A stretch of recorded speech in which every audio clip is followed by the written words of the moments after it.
2 Timothy chapter 3 verses 1 through 5. Okay? So, but mark this, sinabi ni Timoteo, ni San Pablo, okay, ama sa pananampalataya ni Timoteo. There will be terrible times in the last days.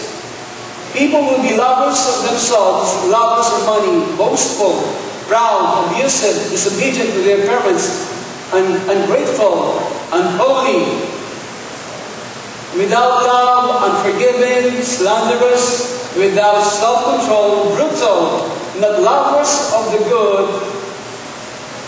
treacherous, rash, conceited, lovers of pleasure rather than lovers of God.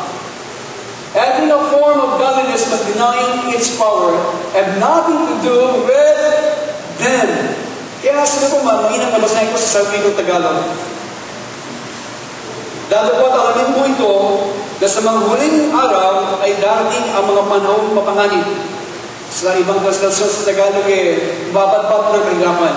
Sapagkat ang mga tayo magiging maibigin sa kanilang sarili, maibigin sa sarapin, mayabang, mga mapagmalaki, mapagtunglayaw, masawayin sa mga magulang, mga walang turing, walang kabanalan, walang katutubong pag-ibig, mga walang paglulubag, mga palabintangin, mga walang pagpipigil sa sarili, mga mabangis, hindi mga maibigin sa mabuti, mga lilo, mga matigas ang ulo, mga palado, mga maibigin sa kalayawan kaysa mga maibigin sa Diyos, na may anyo na kabanalan, dadapat tinanggihan ang kapangyarihan ito. At sabi, hindi lumayo ka rin naman sa mga ito. So dito po kaya na nasabi, kinakausap ni San Pablo, okay? At ang nung isulat niya, ang sulat dito, kay Timoteo, siya po ay nasa Roma, nasa San Bilangguan. Thank you very much.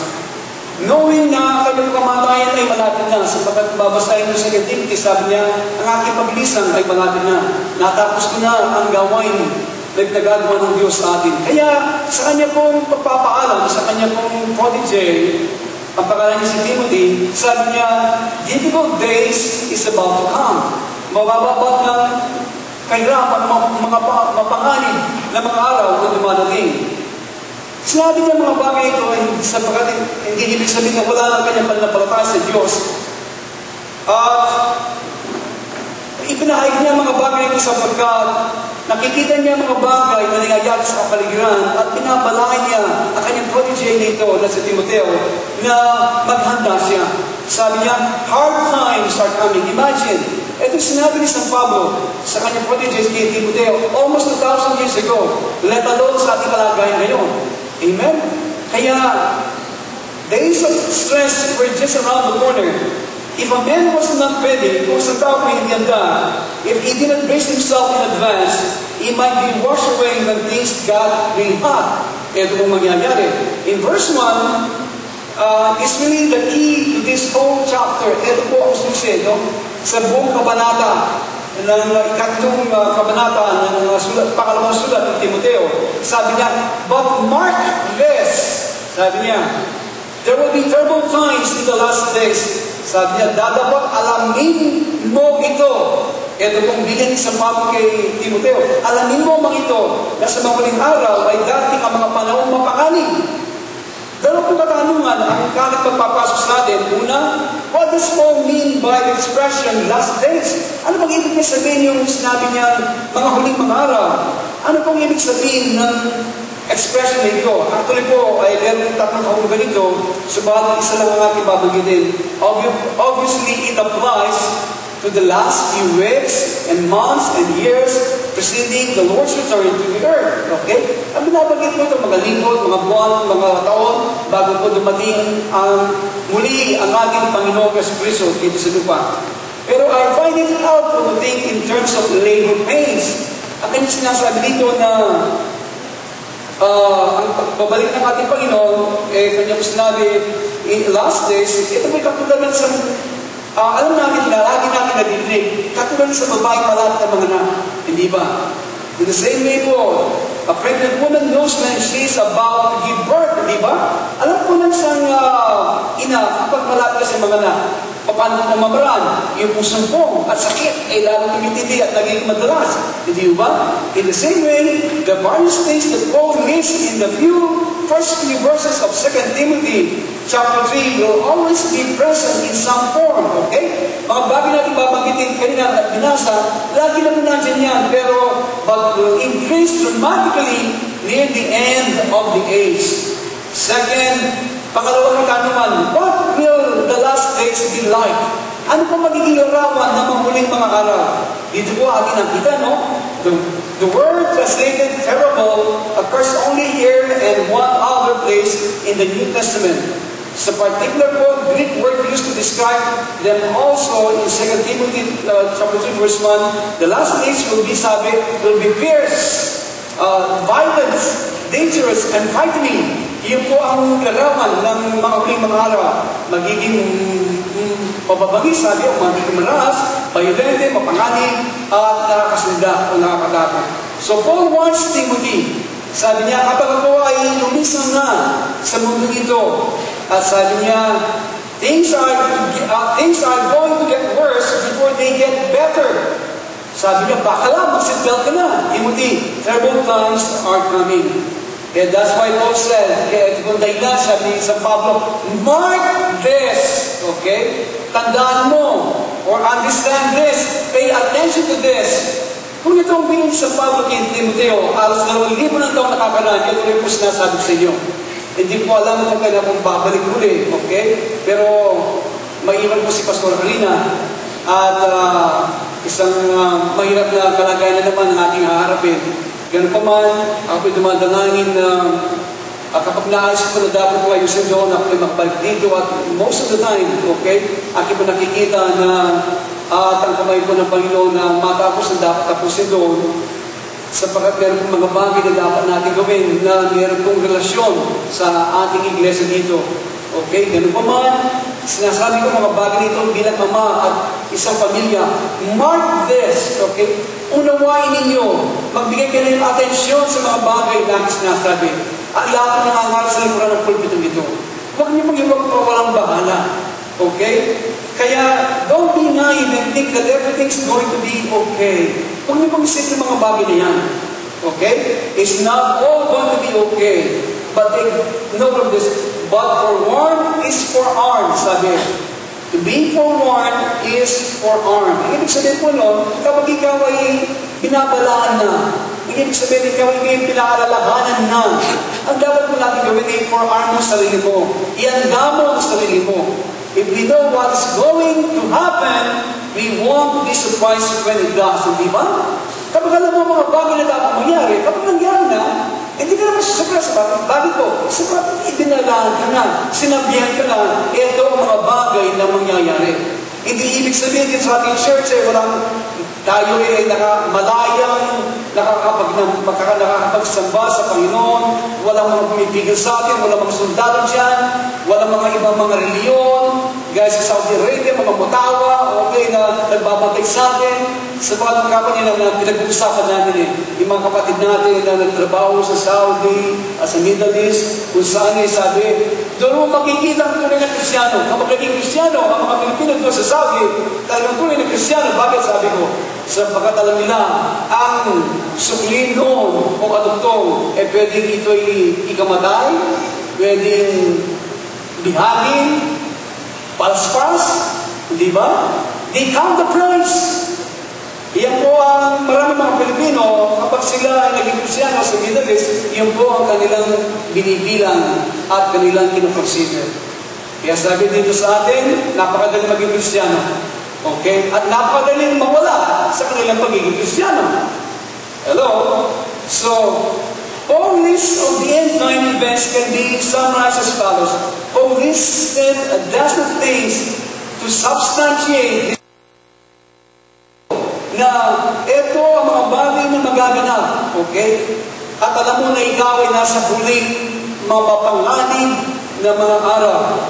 Sapagkat kanya sinabi, is of people without character, not only is of people without character, but they are without conviction and conscience. Ito po ang magiging asal ng mga tao sa mga panahon na karaan at sa mga panahon na darating.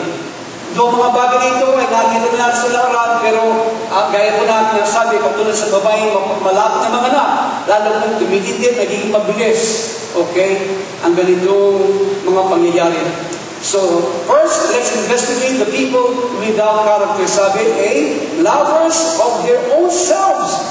Okay? Yung po, Martin sabi niya, next verse sabi niya, lovers of their own selves. Sabagat ang mga tayo magiging maibigin sa kanilang mga sarili. Okay. Nandiyan mo ba kayo? Alam po ninyo, ako nangaral, after ng last Sunday, ako na-invite sa isang church yan, kasama po natin si Pastor Lawrence. Ako nabigla. Sabagat, naging galit na dyan ba kayo, no? Kasi po, tinatanong ko yung para makuha kong attention at gising pa kayo. Hello? Pero sabi ko, are you still there? Sabi mo, ano sinagot? Sumagot sila eh. Ang ganda siya, hello? Sabi ata nila. Sabihin ko, are you still there? Hello? Kaya, sana po, no? Nandiyan pa kayo. Amen? Now, Paul listed a dozen things to substantiate this aspect of the end times. He wrote down first that people will be lovers of their own self. Self-love, pag-ibig sa sarili. Of course, pag-ibig sa sarili po, ito ay native sa human heart, hindi ba? Ito pinatutupo natin sa puso po ng tao. It is something which shows itself in a child as soon as one can express himself. Ako ngayon binabantayan ko lumalaki ang aking mga po. I have 4 grandkids na, 4 na po. At si Ami, ang bunso, 2 taon. At the age of 1 year and 6 months, ako nagtataka sa bilis ng majority ng bata ito. Mag-isa, kasama katulong, okay? Nag-aaral na, okay? At nag-uusitol bus, wala ka yung mga magulang. 1 year and 6 months. Bigla. Paano mo nagagawa? Sabi ko sa akin na, ko sabi niya, masyado siyang independent. At gusto niya, akala niya, 10 taon na siya. Ako sinabi niya, no. Yung expression niya, no. Wait! Yung nasasabi niya, wait! Kapag isang bata, ganun pa lang, ma-express ka niya sarili, nakikita mo na po yung pagkasal niya. Hindi ba? Hindi mo na kailangan turuan mga sa baby strong, temper, control to get his own way. Ito, di ba? Binasa mga bagay ko sapagkat ang mga bata ngayon, alam ko ninyo, pinagmamasdan tayo Marunong mga bata ngayon, kaya sabi ko sa akin, huwag kayo magsalita ng mga ilang mga bagay na don't underestimate the children today. Alam niya ang pinag-usapan natin at age of 2. And napaka-blessed. Kaya tamang ba ito sabi, knowledge shall increase. Even with some of children. Ito na po sa ito. Kaya, alam mo lang maibutin ng ating ulo. Lalo sa mga lola at mga lola. Para makakuha nila ang gusto. Pwede magtanong, pwede kang halikan, pwede kang bolahan, okay? To get their own way. Alam po ninyo, ang sabi ng mga bagay nito, sabi, sa mahuling mga araw, ang mga tao ay maibigin sa kanilang sarili. Tayo mga Kristiyano, lalo sa aking iglesia dito, kasi po, alam niyo, minsan, sabi, nadinig ko, sinabi ko sa mukha ko, ang bawat church may kanya-kanyang favorite topic, ang bawat church may kanya-kanyang katangian, nakaturuan. Ito ang church ito, puro faith and prosperity. Ang church ito, ganito. Kayo, alam mo, Pastor, anong tinuturo nyo? Die to self. Yun ang branded sa inyo. Kaya lang, alam mo, die to self, mamatay sa sarili. Hindi ba? At pinag-usapan natin ngayon ay pag-ibig sa sarili. Okay? So, ibig sabihin, kung ito yung pinapangaral natin, check 1, okay? Sana wala tayong bilang sa kategorya ng mga tao, okay? Na sa mga araw ay maibigin sa sarili. Kaya tinuturo natin mga bagay nito sapagkat ang likas po. Kaya ako'y nagtatanong hapon, bakit kaya inuna ni San Pablo sa kanyang protege kay Timoteo na mga masubstantiate niya na isin na sa huling mga araw na, okay? At ang una na binanggit, ang mga tao ay maging maibigin sa sarili. Bakit hindi niyo inulay yung ilang mga bagay ng 12? Bakit yung pinakaulay, hindi inuna, bakit pag-ibig sa sarili, ang kanyang inuna? Alam po ninyo, sa aking pagbulay-bulay, ang pag-ibig sa sarili, ang sanugat ng lahat ng mga kadutog ng mga bagay nito na babagitin. Hello? Pero gano'n pa man, natutupo sa ating sa puso ng tao na tayo po maibigin sa ating sarili. Pastor, hindi ako naniniwala dyan. Yan, siguro sa likod ninyo, hindi po kayo naniniwala na tayo maibigin sa ating sarili. Tignan na, simple illustration. Ngayon, kukodakin ko kayo. Kodak! Kapag nag-kodak, nakagalit kodak.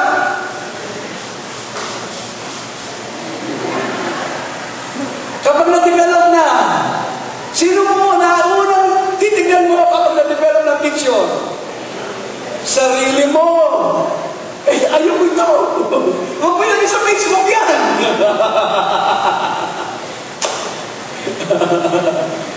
Where's Mark? Mark, wala siya. Okay. Kasi gusto nagtatagala ba, yun po pang hindi speaking natin dito eh. Dumadami na. Stacy, ay si... Ano pa ka? Dalawa kasi, may tatlo. Hello.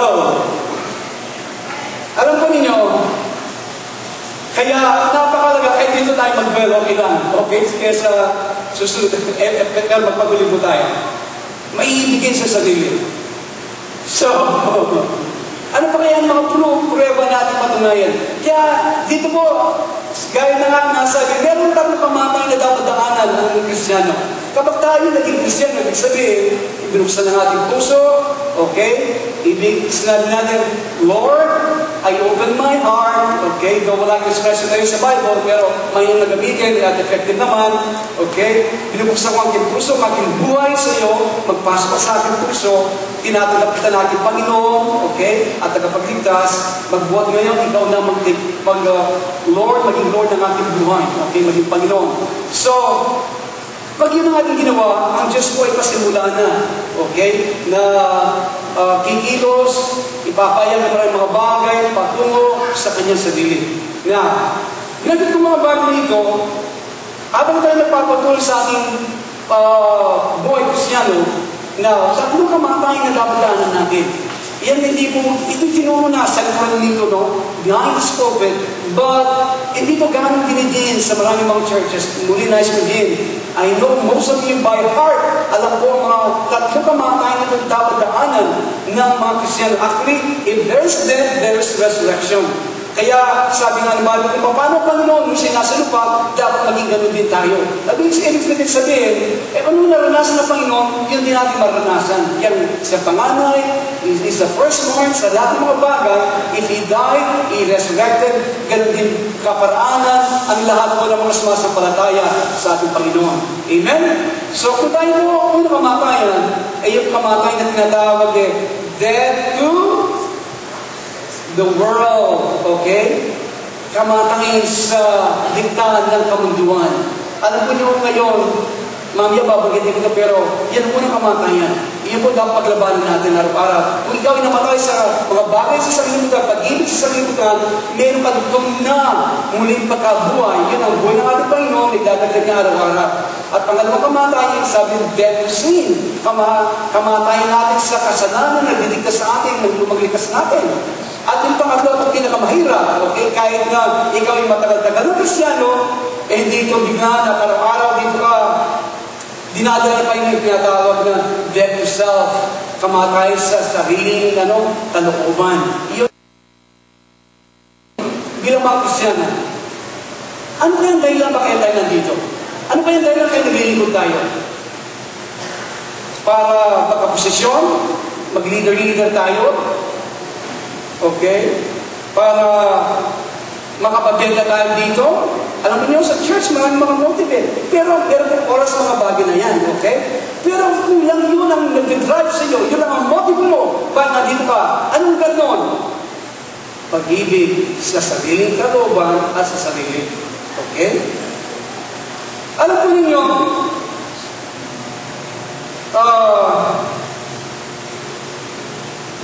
dapat natin matay mabuti sapagkat ito ang dahilan ang nagpabagsak sa isang arkanghel ng Diyos. Ang pangalan niya si Lucifer. Si Lucifer, tandaan po ninyo, siya ay arkanghel, bago po sa naging Satanas, okay? Siya po nagbabantay sa trono ng Diyos. Imagine, nandun siya araw-gabi. Binabantay niya ang kalwalhati ng Diyos. Nakikita niya ang Diyos. Pero isang araw, pumasok sa kanyang puso. Nais kong maging katulad ng Diyos. Nais kong maging higit pa sa mga bagay, ay higit pa sa mga nilikha ng Diyos. See? Ako! See? Ang ganyan na kapalaluan ay nagpasok sa kanya. Kaya sabi, pride goeth before destruction. Kaya huwag po niyo papagitin yun Pero gano'n pa man, yan ay umusbong sa pag-ibig sa sarili. Kapag ang isang Kristiyano, makikita mo na nagmamature. Eto, tignan po ninyo. Kapag ikaw ay dinadala ng Diyos sa mga sitwasyon, nag-orchestrate ang Panginoon ng mga sitwasyon sa inyong buhay, dinigsa niya, tandaan po ninyo, ang Diyos mo ay hindi hit or miss. Okay? Kapag may ginagawa ang Diyos sa ating mga buhay, kaya mark this. Baka ito makakaligtas na maraming frustration at kabiguan sa inyo. Sabagat po kahit na matagal ng Kristiyano at pastor, katulad ko, bobo, okay? Sa mga pakikitungo ng Panginoon, minsan, kagad nakatingin ka sa instrumento na ginagamit ng Panginoon.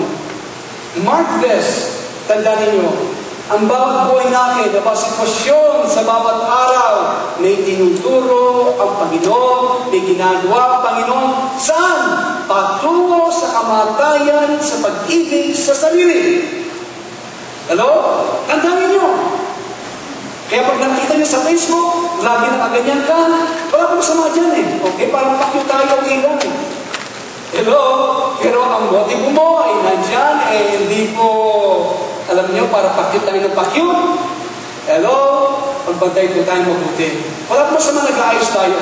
Kailangan tayo mag-ayos para huwag naman tayo mukhang, tignan mo. Kasi po, lumalabas din sa outside appearance natin, di ba? Okay, ano po yung pinaka-decent natin? Give it all. Okay, lalo sa pagkatan ng church. Huwag naman tayo, para mukha tayo pulube. Kasi yung gusto magkikisyan, mukha kang pulube. Okay? Dapat medyo nang ayusin ang sarili mo. Kaya balikan po, mayroong possibility din. Yung possibility, bunga din ng pride. Bunga din ng pag-ibig sa sarili. Hello? Kaya po, kailangan ikaw nakakadinig at ang batang line, ang puso ng tao. Amen? Bakit mo ginagawa ang mga bagay mo dapat ginagawa araw-araw? Maging sa loob ng pamilya, maging mamakaw, ina, mga anak, okay, mga teacher, mga guro, mga deaconess ka o deacon, mga department leaders ka, bantayan niyo ang pag-ibig sa sarili. Sa kanyang nakita ko, sa maraming tao na paglilig sa Panginoon, yan ang ugat ng lahat ng mga bagay na kasamaan. At sa una, hindi mo papasin yan. Kung ang mga sitwasyon na hindi mo pinatay mabuti araw-araw, na tinuturo ng Diyos sa iyo, kaya sabi, pinatigas mo yung puso. Ang Diyos lang ang pinabalaan ko na, araw-gabi, tinuturo, pinabasa mo sa lahat, di ba? Hindi mo napasin, kapag ang Diyos ay namumusa, minsan mamusap siya dito, sa kapatid, sa mga verses, minsan meron mga kausap, babanggitin mga salita ganito. Yun nga. Pero hindi mo pinapasin. Then, ang Diyos po, tandaan ninyo, siya ang Diyos na mahabang pasensya para sa atin. Hindi ko masupat yan, pero sinasabi ng Bible, meron panahon na sinasabi niya, nasagad na. Kaya sabi nga sa Bible iniintay ang sugdulan ng kasalanan ng mga Amorites. See? Iniintay ang sugdulan. Kung ito iniintay ng Diyos, ano pa kaya sa atin? Ito, tandaan ninyo, ayaw ko naman makitin, ma-picture ang Panginoon puro. Kasi mabangis, no. God is love and loving. He can forgive us 1,000 million times, okay? Pero dapat niya makita. Ano kaya sinasabi ng Panginoon sa atin? Ano God? Bakit gusto mag-invest ng maraming salapi? Bakit gusto mo maghanap buhay ng ganito? Wala masama dyan. You live a decent life so that you can give glory to His name, so that you can experience the faithfulness of God in your life. Yun ang motibo mo, and you can give the tithe, so on and so forth. Alam ko niya, kung yan ang motibo, there's nothing bakas na pag-ibig sa sarili. You enjoy the blessings of God in your life. Amen? So, ang bottom line ng puso natin, bantayin yung mga motibo ninyo Bantayin ang motibo nito. Kaya, sabi ko sa ating mga kapatid, kung dahil nag-declare sa ating kalagayan, sabi ko, sa dami ng karanasan at mga kapalpakan, okay, na ginawa sa aking asawa, sa aking mga anak, at sa ministeryo, hindi ko sinasabi ko na kapalpakan. Kaya nasabi, with 10 minutes without problem, I've got foolish. Or more. Kaya ganun na lang siguro na ang Diyos hindi ako tinitigilan. Ganun pa man. Okay? Ganun pa man. Sinasabi ko sa ating mga kapatid, dahil sa karanasan at ako'y gumawa ng desisyon.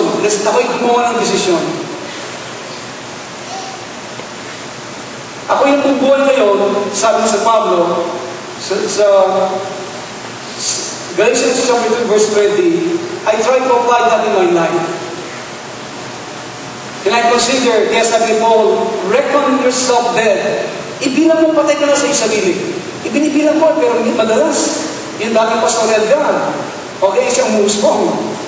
Kaapon, kami po nag-seminar sa isa pong mga kapatid natin sa Interconnect. Sila po ang, by the way, sabi po na-announce, December 1st, meron po tayong medical ministry. Okay? Plus na ito pastoral. Okay, di nga din, sa Interconnect, sila po ang arm po nito ang project group. Ang Interconnect po, isang pastor po at magagawa, siya po may-ari ng napakaraking laboratorio. Yung po nabibili natin ilang mga vitamins at ilang mga gamot sa Mercury sila po ginagawa. Nandun po kami kahapon. So, nabanggit kong bagay ito sapagkat okay, medical mission ko na. I-plug in natin kasi nakalimutan. So, there will be 500 patients o 500 persons that will be catered o addressed. Ang kanilang pangangailan. Ilibre kong gamot, mga bago. Okay? Hindi luma. So, bibigyan kayo mga staffs, kung meron kayo mga kapatid, mga magulang, mga kaibigan, alam nyo na kahit kung kayo, gusto nyo rin, nandiyan po doktor natin si Dr. Rico, specialist po yan, ENT, one sa mga volunteer doctor natin sa December 1st. Okay, Dr. Rico, pwede po kayo tumayo. Ayun po, palapakan natin Panginoon. Okay. Isa po nag-opera ng aking tonsillitis. So ako'y wala na tonsil. That was more than 30 years ago. So sa mga volunteer natin, so December 1st, bibig gamot, mga doctors, so kumuha po kayo mga staffs this coming after service, at kamigay natin, you will be able to cater about 500 persons. Imagine that. Ang gamot po ay nagpamimigay ay more than almost 150,000 worth of medicine. Okay, mga bago. Sabahan po, ito yari sa kanila pong laboratorio. So, I said this, naging po kami, at meron silang product, isang produkto ngayon tawag Excellency. Okay? Isang vitamin C na kakaiba na alkaline. Hindi katulad ng mga nainom natin mga ascorbic acid. Ascorbic acid, kapag ininom natin, magiging acidic tayo. Pero itong Excellency, sabi po nung speaker, ito invento, yung nag-invento ay nakalimutan ko kanyang pangalan, pero in-receive 2 Nobel Prize sa kanilang sodium ascorbate nito na tinatawag nila alkaline C. So, ito po ang in-introduce. At sabi ko ng speaker, kapag uminom ka nito, magiging jolly ka daw, magiging masayayin ka. Sa pagdating toxic sa katawan, maalis. Kaya, nung kami nagbibiro na kami. Kapag tumutopang si Pastor Edgar, ay kulang na ascorbic acid yan, kaya ng Excellency. Alam po nyo, God can use that. Kaya kung if you want that, okay, available po dito sa atin, alam niyo po, I want to promote that dito sa inyo. Kaya, maging malusog tayo sa katawan, sa isip. The point is this, bakit ko nabanggit ang mga bagay nito? Napakarami sa atin, okay, na sa mga ginagawa natin,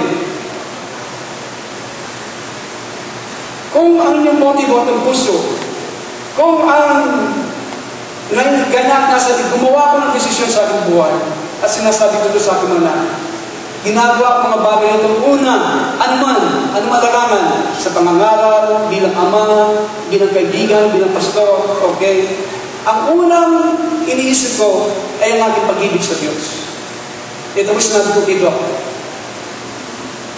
Bakit ko ginagawa ang mga bagay ito? Dahil sa pag-ibig ko sa Diyos.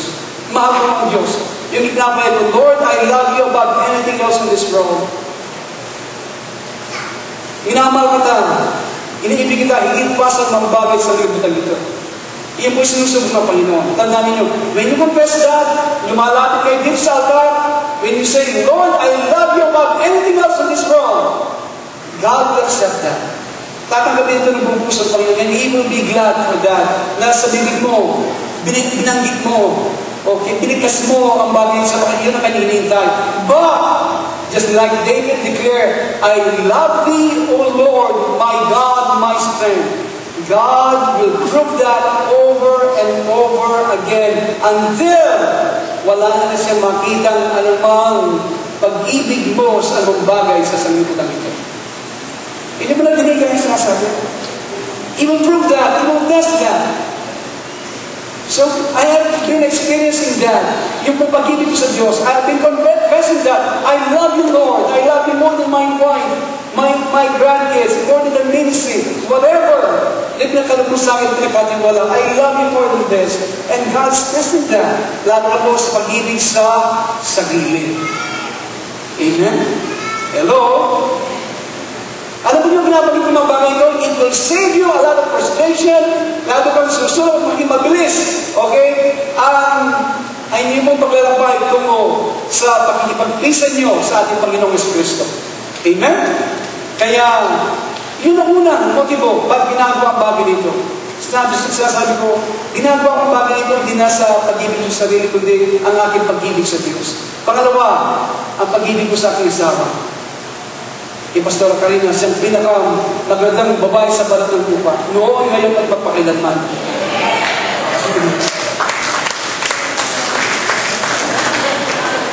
Labi, 1 point. Pag-ibig sa sarili.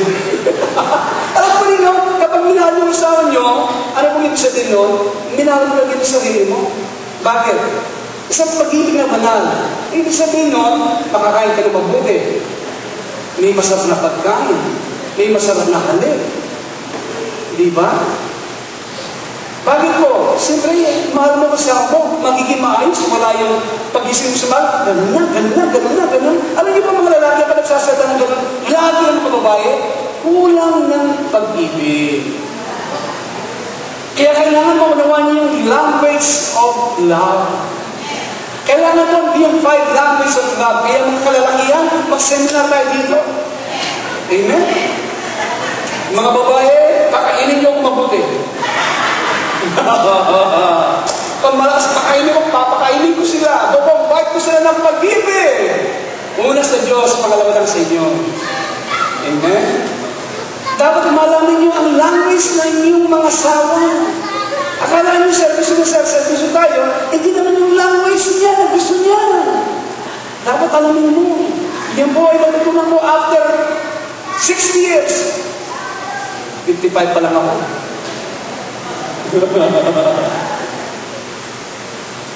You have to know that. Kaya kailangan sa inyo tayo. Okay? The point is this. Okay? Pangalawa sa aking asawa. Maraming kapalpakan ginawa ko sa aking asawa. Magbotong bata ako. Okay? Nang pagiging umaga namin nag-asawa.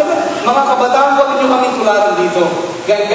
Si Pablo nga sabi niya, tularan mo ang ating ginagawa. Okay? Paano mo pinamuhay ang ating buhay. Pero noon, hindi ko pwedeng sabi kung tularan niyo kami sapagkat nung nag-aaral po kami sa SLU, University sa Baguio, okay? Kaya lang po kasama po ni Mang Pei, dating Brown, tsaka father, tsaka daddy ko. Kasi po magkumpare po sila. Nag-test po kami ng entrance test, kasama si Pastor Karina, hindi ko kilala noon. Kaya lang ako nung ako'y sunduin, sa kotse, lumabas ang napakagandang dilag. Sino ito na sumusunod sa akin? Para mag-test kami sa bago sa SLU. Ng entrance test, okay.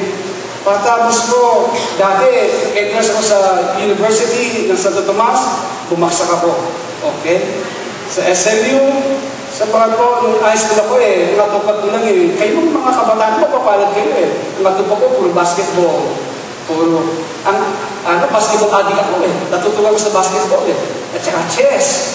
Yan ang pag-ibig ko noon. At pagkain, barkada. Kaya, nung akala ko mag-address ako sa mga major university sa Manila, kaya ko pumaksa. Okay. Ganun pa man. Bakit ako kwento kong buhay nito? Ha? Gusto nila ko, kaya ganyan naman kayo. Alam mo, hindi ko pinag-aralan nito eh. Kaya lang, gusto nyo kwento. Sa bagay, ito kami magandang pangakala, di ba? Kaya nakita ko lumabas. Lumabas ang legs niya. Okay. Sa coach. Sino ito? Napakaganda niya. Okay? Kung gusto nyo maniwala, tignan niyo pang wedding namin. Okay? Wedding album. Kung ako'y nagsisinungaling. Okay? Kaya, to make the story short, nandun kami, pumunta kami ng Baguio. Patapos kami ng entrance. At nung sabi ko, ano po kunin mong course? Sabi niya, nursing. Ako hindi pa makapag-design. Engineering o no? Nursing siya. Kailangan malapit ako sa kanya. Pero gusto ko medtech. Mag-medtech na lang tayo. Okay, nakumbisa, nag-medtech kami. Pumasa kami sa St. Louis, nag-medtech. Okay? At ano ba nangyari lahat pagkatapos niya? So, ano nangyari po, siyempre, unti-unti lumiligaw tayo, no? Nakita natin, kakaiba. Okay. Magkumpare mga magulang. May ibig sabihin, may permit na ako, magkumpare. Okay? At sila pa nagpasundo sa akin. So, anong nangyari po, to make the story short again, nabola ko si Katrina. Hanggang naitanan ko siya. At the age of 17, ako 18. Tignan niyo po, kabata, no? Huwag niyo kami tularan doon. Huwag niyo sabihin sa mga magulo, tingnan si Pastor Edgar, nagtanan. Puputulin kong leg niyo. Dapat kayo ngayon, mas mula, alam niyo yung buhay ngayon, at alam niyo hindi ito mula sa Panginoon. Ganun pa man. Okay, ito ginamit ng Diyos. At maraming mga pagsubok namin dinahanan sa napakabata namin nag-asawa. Okay? At ang nangyari ko, kaya mo kukwento ito, saan ako patungo? Alam niyo, yung pagkabata ko, walang gaya ngayon, no? Napakarami ko na kinasal, dito sa atin, sa Amerika, at bago sila ikasal, ang ginagawa ko meron marriage counseling. Di ba? Binibigay ko at pinapangaralan ko mag-asawa, anong mga responsibility nila sa bawat isa. Okay? Responsibilidad ng lalaki, responsibilidad ng babae. Okay? Anong expectation? So, bilang pastor ito, sinasabi ko mga bagay nito, pero nung kami, wala. Basta nung panahon namin, basta nag-asawa ka, binigyan ka ng hanap buhay, ikaw nang bahala sa buhay mo. Kaya kayo po mapapalat, kayo po mga generation eh. Nandiyan na ang lahat sa inyo. At kung kayo, tandaan niyo mga kabataan, at hindi niyo pinakinggan ang salita ng Diyos, at mga bagay na pinatalog ng spiritual, kayo na ang sisisi. Nung kami sala, ang mga magulang namin, walang alam sa Bible. Okay? Ang alam lang ilagay yung pagkain sa bibig namin, and we thank God for that. Yun ang kanilang alam. And they done their best for that. And we thank God for that. Pero kayo, nandiyan ang salita ng Diyos. Nandiyan ang lahat na pwede niyong gawin. Di ba? Para kayo makapabuhay na ayos at tapat at marangal sa harapan ng tao, lalo sa harapan ng Diyos. Amen? Sinabi ko mga bagay sa pagkagaya na pinasabi, ang mga motibo ko, ba't ginagawa mga bagay nito? Sinabi ko, una, pag-ibig sa Diyos, parawa sa aking sawa sa kabila ng maraming kapalpakan na ginawa. After that, dahil magkapagod nag-asawa, maraming kasalanan na nagawa ko sa akin. Kulang ang panahon. Ang kami tawagan ng Diyos sa ministry. Okay? And I thank God, unti-unti, binabago ang aming buhay. At yung mga bagay na ginawa ko sa Kanya, iyon nagiging pabigat sa aking sarili na paano ko masukli ang aking makapalpakan kasalanan na ginawa ko sa aking asawa. Ngayon, kung meron gagawin ng mga ganito, isa manginginig ka eh. Manginginig ka. Na, alam mo na kasalanan ng bagay nito? Nandiyan yan. Sa mga natugsi ko, nandiyan sa harapan natin. Pero kung alam mo yung pumipigil sa'yo, wala nang pag-ibig mo sa sarili mo. Ano mo kapag ginawa ang bagay ito? Pag-isa na pangalan ng yung pinakamama. Okay? ngayon, walang iba ang ating Panginoong Kristo. Malulungkot siya. Magdamdam siya sa kabilang ginawa niya, binigyan niya ang lahat para sa iyo. At inasa niya ganito magpag-ibig sa iyo. Ang walang iba ang pag-ibig ng Diyos, ibinigay niya ng bukturana, ibinigay niya ang pinaka para sa atin, para tayo manumbalik at tayo magkaroon ng kaugnayan ng relasyon at sa kanya, at hindi lang yun, mabilang sa kanyang pamilya. Ginawa niya lahat. At pagkatapos mo, gagantiin mo sa pag-ibig mo sa sarili mo. Hello? Nandiyan ba kayo? Ano pa kaya? Yung pag-ibig ko sa aking asawa at ano pag-ibig ko sa aking mga anak. Kaya, ito po ang mga motibo bakit ginagawa mga bagay nito. Sa mga po, sa ministeryo kayo. Alam po niyo kung ang pag-ibig sa sarili ang aking isipin, iniwan ko na po kayo natin. Doon na lang kami eh. Hello? Pero gusto lang mag-boss-boss dito. Okay? Alam niyo po, may kayo ang iglesia nito, napakaraming sakripisyo. Kaya sa gugunin mo ang panahon mo sa pamilya mo, sa buhay, alam niyo po kung paano naitayo ito? Araw-gabi, minsan nandiyan ka na. Ang ilan, nandito, dumating na lang, at gusto silang mamagani. Sila magtitin sa pastor. At minsan, meron ka na na-invite ng mga tao, ilang taon mo pinagkarabawin, dinalangin mo ilan sa Diyos, anong sila'y pumasok? Pagkatapos na hindi mo inasign na sila magminisa sa mga tao yun, pagdako na nila gusto na sa mga tao yun, lalo kapag may pera. Matidinig mo, wala na yung tao yun, natagal mo panahon, dinalangin mo ilan sa Diyos. Pero para makuha lang kanilang gusto sa tao yun, pag nakakuha na, natisod na, napakahirap ibalik ang mga tao yun. Dahil sa pag-ibig sa sarili. Yan pong gagawin. Sasakasay ang lahat. Makuha ng gusto. Maging sa mga bagay makadiyos. Nakita ko dalawang mata. Ay raise up a son. Mga koneksyon. Ganito. Naging ganito siya. Pero after all, ang ginawa mo ang mga bagay na ganito sa kanya. Sa ilang konting bagay, na-bless ang puso ng mga tao. Tandaan ko nyo, habang tumatagal ka sa ministeryo, tumatagal ka sa Panginoon, ang danger lang nito ay nagiging over-familiarity. Sa mga nakakataas sa iyo, sa mga taong nilagay ng Diyos sa iyong harapan, kung saan dapat ikaw ay sumunod, pagpalalim at pasagli sa silang nilalagan ng Diyos. Pero sa over-familiarity, mas marunong ako sa Kanya, mas karanasan ako sa Kanya. Okay? Dahil nakikita niya, i-develop mo sila, and so on and so forth. Okay? Pero, love of self, lovers of self, unti-unting gumagawa. Hindi po overnight siya, tandaan niyo, hindi overnight na mangyayari mga bagay na ganyan. Unti-unti yan, unti-unti nabantay ng puso mo. Kaya po sinasabi mga bagay nito, sa ayaw ko na ulitin ninyo ang mga pagkakamali ng marami. Amen? Kaya, every situation, tandaan po ninyo, babagin dito, maibigin sa salapi. Pangalawa, covetousness. Sa NIV, pag-ibig sa salapi. Kapangalawa, sa lovers, people will be lovers of themselves. See? Kapangalawang pera. Pangalawa, yun naman talagang hayat eh. Sunod-sunod niya. Sa sarili, pangalawa, pera. Ang pera kayo ay kapangyarihan. See? Nagdala ka nakita, ipagpapalit ang pagiging pastor na maramdaman dahil sa pera.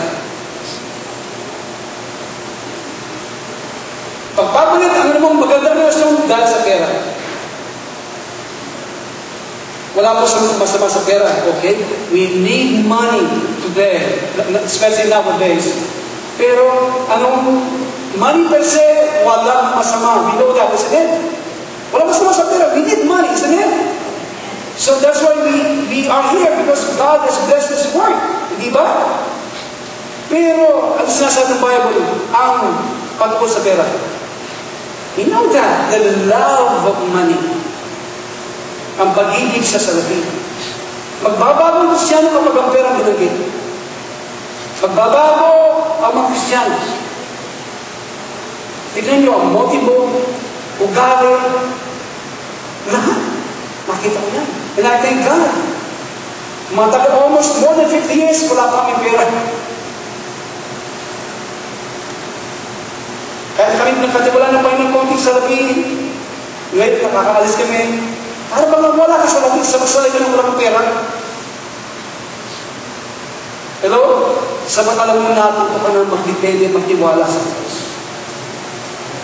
Alam natin, lahat ng nililipas. Pinagkatiwala ang mga bagay na yan. Okay? So, ano po ninyo ba sinasabi mga bagay na ito? Lalo na, kapag ang kamay ng Diyos ay sinasa inyo, kapag ang Diyos ay, alam mo kapag ang kamay ng Diyos ay sinasa iyo, nandiyan ang Bible lagi nasa harapan mo. Lagi mo naisip ang Diyos. Lagi gusto maginig ka ng tinig. Lagi gusto na ang mga anak mo, mga apo mo, lahat ng ginagalaw mo ay nakabalo sa proseso ng Panginoon. Okay? Kapag iyan na nasa puso po natin, ang kamay ng Diyos ay nasa iyo. Hindi kagad pupunta tayo nakakarating sa ganyan kalagayan. Ganun pa man, alam ko, kailangan ng Diyos. Sapagkat sa mga panahon na darating, mga kapatid, itong nakikita ko, marami sa inyo.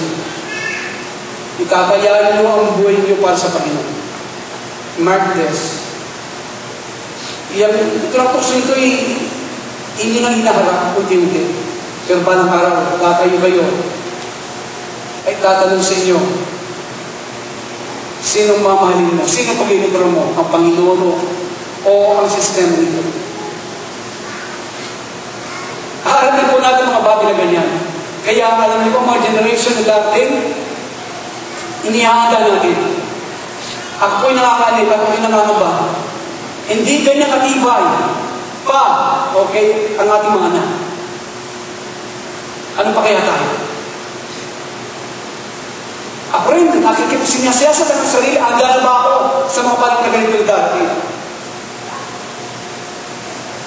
Ganun ba man, pag-ibig sa sarili, pagkayang sa pag-ugat dyan, nasisira ng maraming relasyon.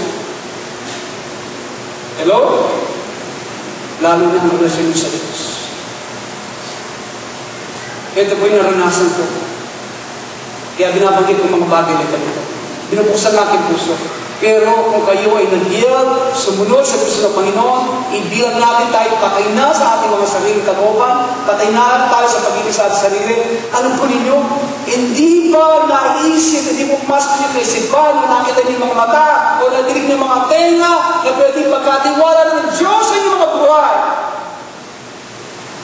Ang Diyos natin hindi po gloomy-gloomy na po kamatay. No! Kailangan gawin ito ng Diyos, kaya itong nilagay tayo ng Diyos sa balat ng lupang ito. This is a probationary period. It is like sa isang airport, parang entrance lamang kung saan tungo sa buhay na walang hanggan. Kaya mga kapatid, sana magising ko ang inyong pong, I can provoke your mind this morning. Makitan ko yung kaisipan sa mga bagay na aking sinasa. At nakita ko kapag ang Diyos, you were able to please God. Kaya sa sinasabi, hindi ba?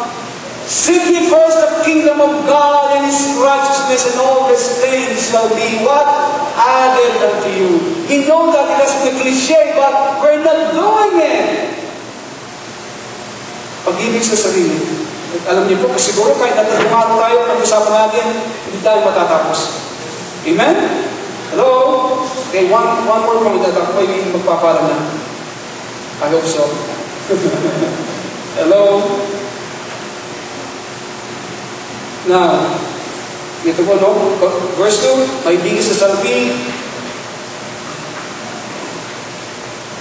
Alam po ninyo, lalo sa Western Hemisphere, the craving for the good life has lured millions of people hopelessly into death.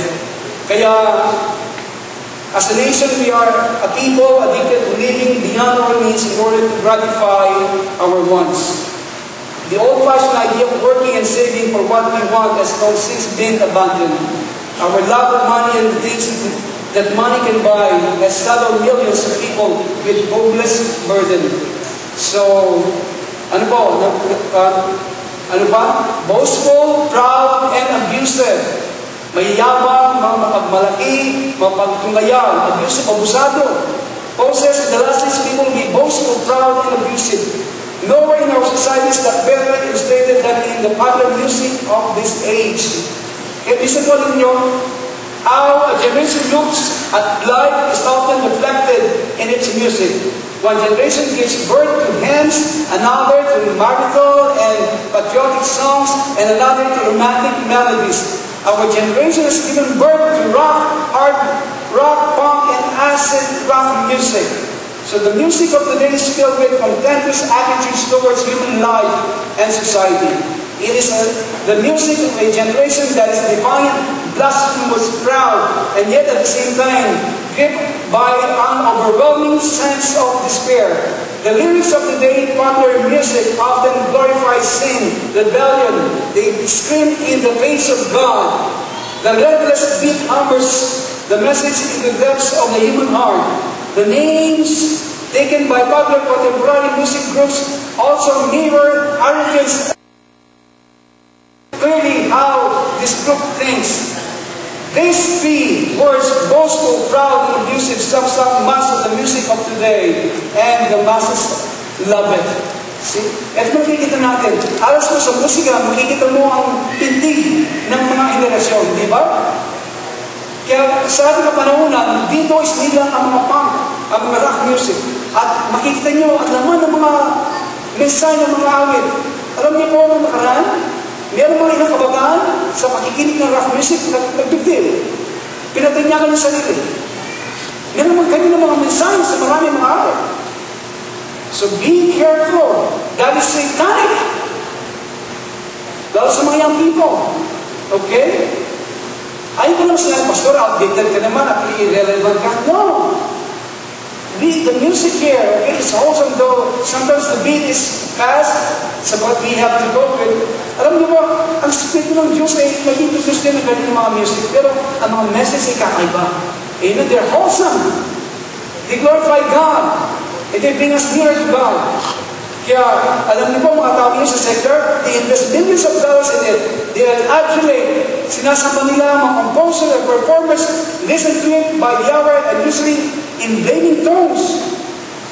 The fact that the words they glorify ang kanilang laman, sex, hate, drugs, that they attack time-honored concepts of patriotism, decency, and respect, and that they assail moral purity makes no difference. Boastful, proud, and abusive. Kaya, kung sana makiusap ng mga kabataan, pahiyabang, palalo, at abusado. Alam po ninyo, ito nakikita ko, sana mag-dito natin tulad po sa mga kabataan natin dito sa Pilipinas. Ako may binigyan ng kami, may binigyan ng sasakyan sa Amerika. Sa Amerika po, mga sasakyan, mura lamang. Minsan, tapos sasakyan ko ito, binibigay lang. Okay, kaya binibenta ko naman. Hindi ko naman kailangan ng tatlo. Kaya pinag isa. Sa kala po, ako nagmamanaw, bigla pinag-ako sa ito. Nang isang Indian girl, sabi niya, I'm sorry, sabi niya, I cannot think well. Sabi niya, hindi makapag-isip ng buti sapagkat dinidipos ako ng aking asawa. Kaya nakastang tayo, boom!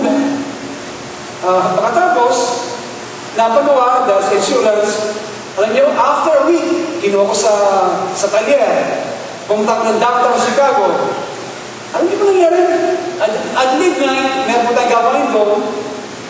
Ako lang mag-isa sa daan, biglang may pumagana naman, after a week, sa likod ko. Teenager, na babae. Sabi ko, baba ko mga do you have your license? Do you have your insurance? Yes, yes. Sabi niya, move your car. Okay? Nung sinumunti ang sasakyan ko, tumakbo. Bigla, sumigaw ko siya. Alam niyo po, mga teenager, gano'n doon. May dalang barel, may dalang ganito. Abusahan ko. Kaya, huwag po natin tularan. Kaya dito, makikita natin mga tanda. Napakarami po, no? Kaya, kulang lang po ang oras. Nabanggitin ko mga bagay dito. Nandiyan ba kayo? So bilang kung aking pagpaparang pagsamantala sa inyo, basahin niyo kung mag-isa, okay, ang mga aking binanggit. Meditate upon them. Tignan niyo kung kayo po ay nakikita sa ating mga sarili ang mga bagay na binanggit kanina. Okay, lalo yung kung sana na makita sa atin yung lovers of pleasure more than lovers of God. Yan po nakikita natin sa generation natin. Mas gusto nila kasiyan kesa pag-ibig sa Diyos. Huwag po sana tayong mga akana ganito lang sa Mount Zion. Okay, huwag niyo palitan. Thank God kung tayo ay namamarkaan o branded, puro kayong dahil yourself. Thank God for that. Kung yun kanila nakikita. And I hope it will become a reality to us. Amen? Kung saan alam natin ang dahilan bakit tayo mamatay, hindi lang natin ang ating mga sariling patay. Lalo sa pag-ibig sa sarili nito. Samantalang natin tayo ikinakasal sa ating Panginoong Jesucristo hanggang ang kanyang kalooban at ating kalooban ay magiging isa. Amen? Yun ang nais sa Panginoon. Bakit tayo dapat mamatay sa ating mga sarili? Kaya sabi ni Paul, I am crucified with Christ. It is not I who lives, but Christ liveth in me. At ang buhay na pinamuhay ko ngayon ay ang buhay na pinagkaloob sa akin ng ating sa laman ito ang buhay ng ating Panginoong Jesucristo. Yan dapat at sabi niya, ibilang mo, reckon yourself dead. Ibilang mo na. Okay? Ano yun? Pag-ibig sa sarili. Kaya, lovers of pleasure. Ito po, ang sa mata ng na tayo nasa mahuling mga araw na. Ano ba yan? Tayo ngayon, no? Tignan niyo po mga bata natin. Kung wala po mga statistics. Ang mga bata sa Amerika, they spend more hours, hindi po nandiyan po wala ka lang oras more on video games sa kanilang buong buhay. Kesa panahon sa eskwela sa kanilang tahanan, more on video games. Statistic, it was staggering. Ano makikita mo sa video games? What? Patayan, violence, sex, drugs, so on and so forth. Yun ang nahubo, brainwashing. And what kind of generation? Tignan sa Amerika, what kind of generation they produce? Even inside the church. Okay? Kaya kami po binigyan ng mga iPad, okay? At binigyan ko sa akin ako isa. Kaya sabi ko siya, mantay pa po yan. That's a great responsibility. Bigyan ka ng ganyan. It can serve the purpose or it can destroy you. Hello? Kaya pantayan po natin mabuti. Kung mga kabataan kayo, responsibility nyo. Kung mga kabataan, papalag kayo, nadidinig nyo ganito ng mga mensahe. Sa pagkanating kaaway, alam niya. Tandaan nyo, alam niya ang uso. Okay? Alam niya, marunong siya. Okay? Kung paano kayo bibahagin. At paano kayo ilulur hanggang kayo ay makuha na niya, mahuk na. Yan nakita ko, maging pastor. Pastor, hindi nagpasala ng ganito. Hanggang nakita ko, araw-araw yung nalang kanya ginagawa. Pinabayaan niya yung spiritual life. Hanggang pagising niya, nakahook na siya. Nakabandage na siya. Sa kamay ang puto ng ating kaaway. At hindi siya na makapalag. Maliban ng iyo, you have to make an iron determination. Okay? Kailangan ngayon, iron determination marami sa atin, lalo sa mga kabataan. Na kayo yung alis ang pagkahook natin. Okay? Maging malalaswa, maging sa salita, sa pag-ibig sa sarili. Doon ang God ng lahat. Kung tayo nagkamali, if we have repented and we have reaped the consequence, at ito na ang binig ko. Go on with God and we will see the salvation of God. Kung tayo man sa sitwasyon na ang relasyon natin napakagulo, go on with God. Okay? Magpatuloy kayo. He that endured to the end shall be saved. Amen? But I know salvation will come. I tell you right now, in the name of Jesus, salvation is at the door. Just hold on. I'm on the promises of God. Amen? Hindi magkukulang ang Panginoon. Nakita ko ito, hindi magkukulang ang Panginoon. He will give you the manna, the grace that you need for this day. Just hold on. Kaya kung hindi niyo kumakayanan, tulungan na lang ninyo. Okay? Read your Bible, tulong. Pag-isip sa natin, bagong araw, then He will give you a new grace for each day. and you will see the salvation of God. Each day, you do your part, God will do His part. Amen? Kaya mo lagi i-start a dance. Lakpagsan yan. You make your step, God will make His step. Amen? But the right step towards God. Hallelujah? So, ano ang sitwasyon na kayo ay naroon ngayon? And I don't know it.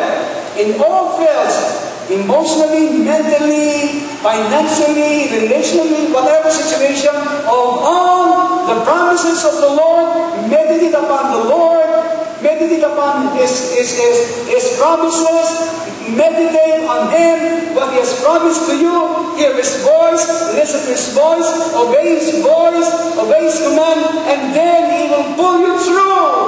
You will see the salvation of your loved ones. You will see the salvation. When the time comes, at the sound of the last trumpet, hello,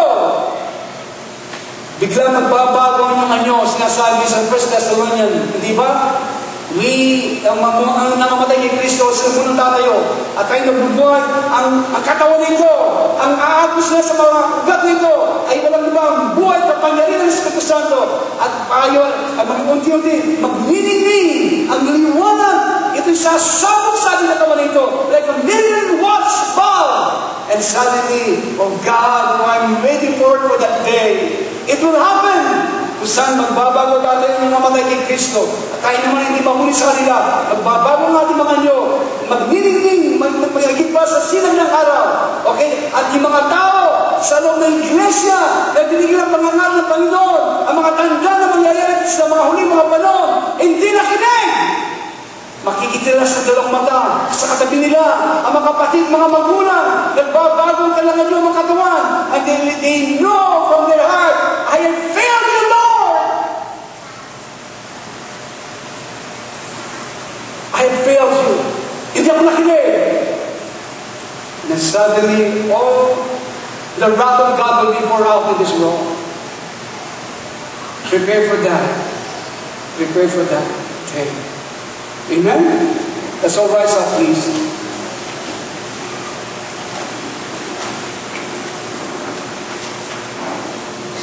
Hallelujah. Musician, please come.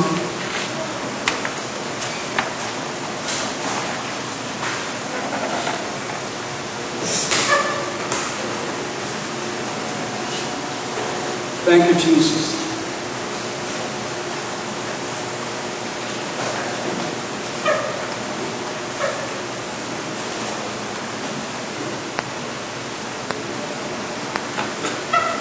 Kira Mosande, Kira Mosande, Kira Mosta. Shande, Kira Mosande, Kira Mosta. Kira Mosando, Kuyara Lamakasando, Kuyara Mosta. Father, in the name of Jesus, our Lord, you are here in our midst. Gaya ng ibinanako, ikaw ay nasa aming kalagitnaan. We don't see, Lord, but we can sense you. We are aware of your presence. Because you have promised it. Kaya sa umaga ito, Panginoon, nandyan, hindi lang ikaw napulok sa iba ng trono, Ama. Katabi mo ang aming Panginoong Kristo at ang Espiritu Santo. Ang mga pinili para makita namin, Panginoong Diyos. Ang mga bagay na magaganap, mga bagay na dapat mangyari sa mga huling mga araw. Gaya rin ng kay sa sulat at bigay sa Pablo kay Timoteo. Tulungan mo kami, Panginoon. Bigyan mo kami mata na nakakakita. Bigyan mo kami tenga na nakakadinig.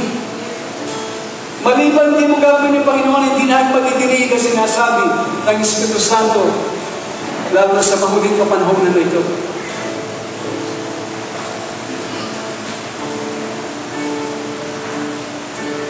Ngayon pa lamang, Panginoon Diyos, ipinapayag namin sa iyo ng buong puso. Kami ay nangangailangan ng tulong. Because we are poor and needy, Lord. Dukha kami at nangangailangan na iyong pagpapala, na iyong banal na presensya, na iyong karunungan, na iyong kalusukan, na iyong kalakasan, na iyong kapangyarihan. Kailangan ka namin, Panginoon, sa bawat saglit ng aming mga buhay. Aming pinapahayag ng dalawang lagi ito ng aming buong puso, Lord. Na wala kayong magagawa kung wala ka. Ito naging Kristo nito, Panginoon, bahalat ito yung ang katotohanan. At hindi kami nagpawalang bahala sa mga bawat pangyayari at nangyayari sa aming mga buhay. Maging pagpapala po sa bugman. Nais na makita ang kamay, ang puso sa lahat ng mga ito. Kaya Panginoon, ngayon po, hipuin mo ang mga mata namin na makita namin ang dapat namin makita, O Diyos. Lalo na sa mga salita na yung pinahayag ngayong umaga. Itinatakpan namin, Panginoon, ang pag-ibig namin sa aming sarili. Lord God, ito katutubo sa puso ng tao, Lord. Hindi ibig sabihin, Panginoon, na pabayaan ang sarili ito o itong pakainin, itong makasakit, no, Lord. Alam namin ang aming binanggit at nag-aaralan. Ang motibo ng aming mga puso, ang pag-ibig sa sarili, ibig sabihin, ang sariling kalooban ang laging itinigil at pinipilit kesa yung kalooban pagpasakot sa mga panukala mo, Panginoon, para sa mga buhay. Kaya tulungan mo kami ngayong umaga, Panginoon, na makita mga bagay nito. Kung hindi namin makita mga bagay nito, Panginoon, at kung kami magpupumilit para sa ganang at ganitong pamamaraan, kung saan nais mo kami mamatay sa pag-ibig namin sa sarili, kalooban, at pag-ibig sa sarili, kapakanan, at anumang forma nito, O Diyos, ganong ikaw ng mismo, Panginoon, ay pagpapadala ng delusyon. Gaya ginawa mo kay Paraon, Panginoon, pinatigas niya ang kanyang puso. At ibinigay mo, O Diyos, sa katigasan ng kanyang puso ang kanyang kapalaran at kanignan. Ayaw po namin, Panginoon, maging kailangan namin sa buhay ito. Iwalay sa sentro ng iyong kalooban. Tulungan po ang aming mga kapatid, mga magulang, mga kabataan ngayong umaga ito. Sabihin namin sa mga puso, Panginoon, itinatakbil namin ang aming pag-ibig sa sarili. Tinatanggi namin ito, Panginoon. Ayaw namin. Tulungan mo kami, O Diyos. Mangibabaw at lahat ng aming ginagawa. At sabihin namin kasama ni Pablo, I am crucified with Christ. It is not I who lives, but Christ who liveth in me. Hindi na ako nabuhay sa laman ng ito, kundi si Kristo nabuhay sa akin. At ako'y napakasama ni Kristo. Ang ibig sabihin, hindi ng sarili kalooban, pag-ibig sa sarili, ang mangingibabaw at pagmamaneo sa buhay nito. At magdidictate, Lord, kundi ang buhay mo, kalooban mo, ang tinig mo. Kaya, O Diyos, salamat po. At alam ko, habang aming dinadalangin ng mga bagay nito, magkapatid, mga magulang, mga kabataan, nandiyan ang Panginoon. Nandiyan ang Panginoon sa tabi mo. Niyayakap ka. Mahal ka niya. Kaya sinasabi niya ang bagay nito. Kinayaan sa nandito mga magulang, kasama ka ng mga anak. Would you please lay your heads upon them? O kaya maghawak kami ng mga kamay. Can I ask families right now, wherever you are? Can you God bless the family? Can you God bless the family?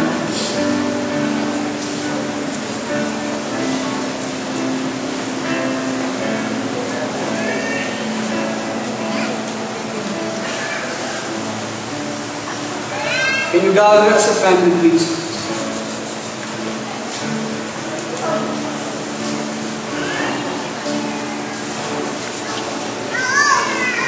Alam ko po na, listen, ginagawa ko ang gesture nito sapagkat ito'y napakahalaga.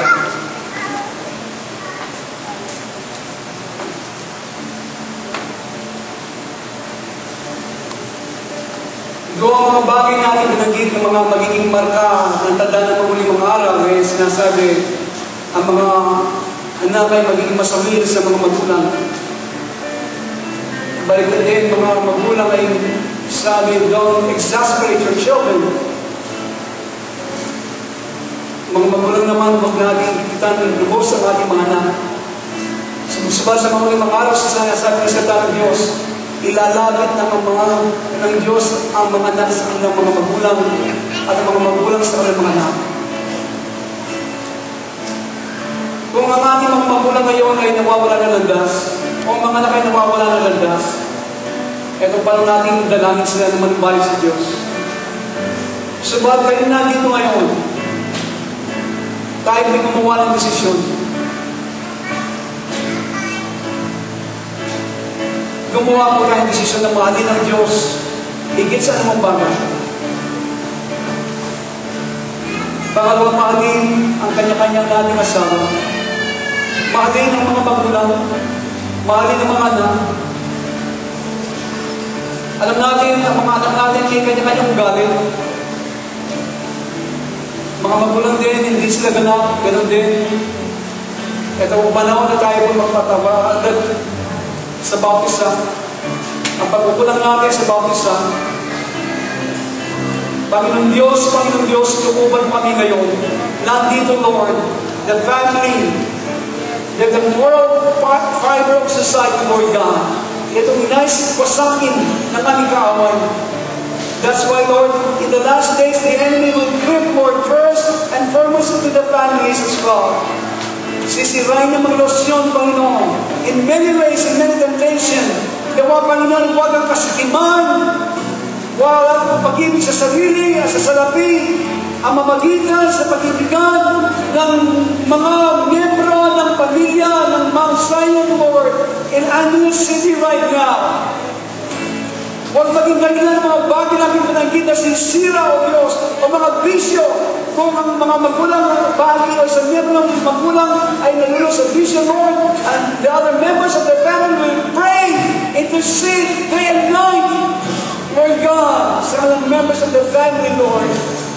Because, Lord, we know the enemy is working against the family. Lalo na, Panginoon, sa mga taong nagpapakatotoo sa Diyos. They know their priority is to love God above anything else in this world. They love God with all their heart, mind, soul, and spirit. And they will be a target to the enemy, Lord. They will be the number one target of the enemy.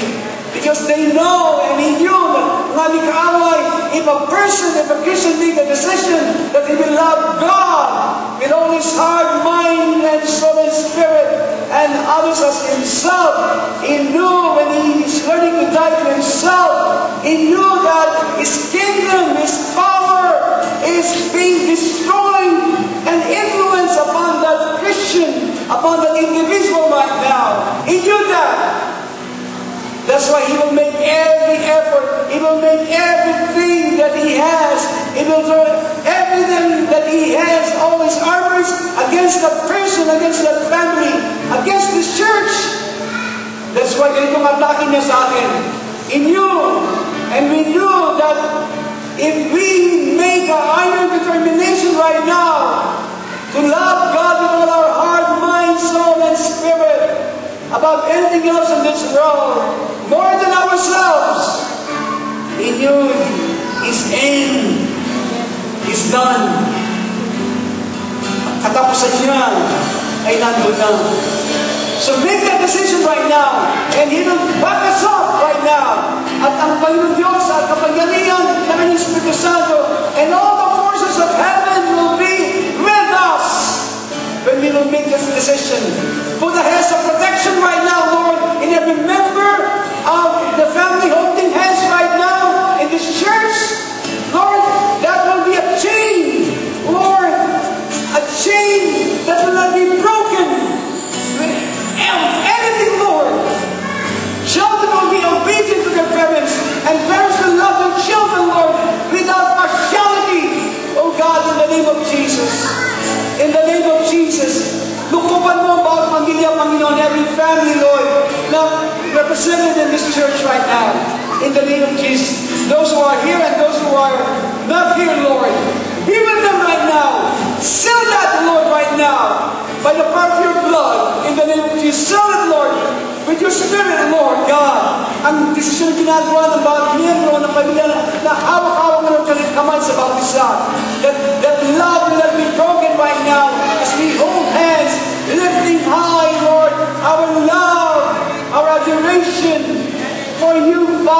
the name of Jesus and to each other.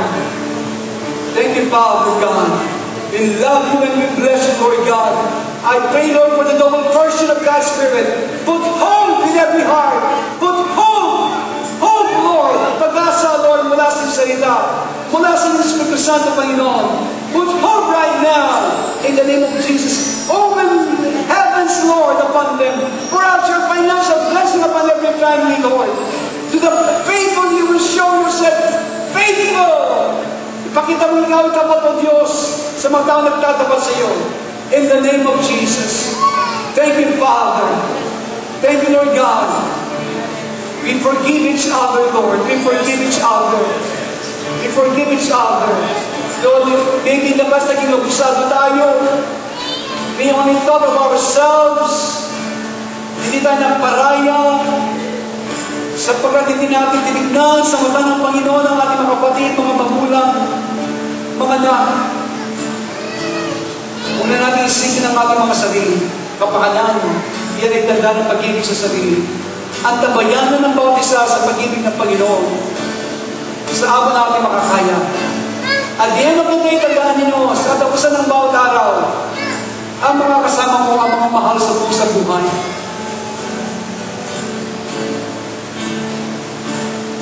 So love them. Love them. Though sometimes it's very hard. But that is our part. In the name of Jesus. Express your love for each other. Can we hug each other as member of each family? Tell them you forgive them. Tell them that you love them. Tell them you care for them. Tell them express your love for each other. Father, you can see, Lord. You can see what's going on right now. Seal this, Lord, right now. Seal it, Lord. In the name of Jesus.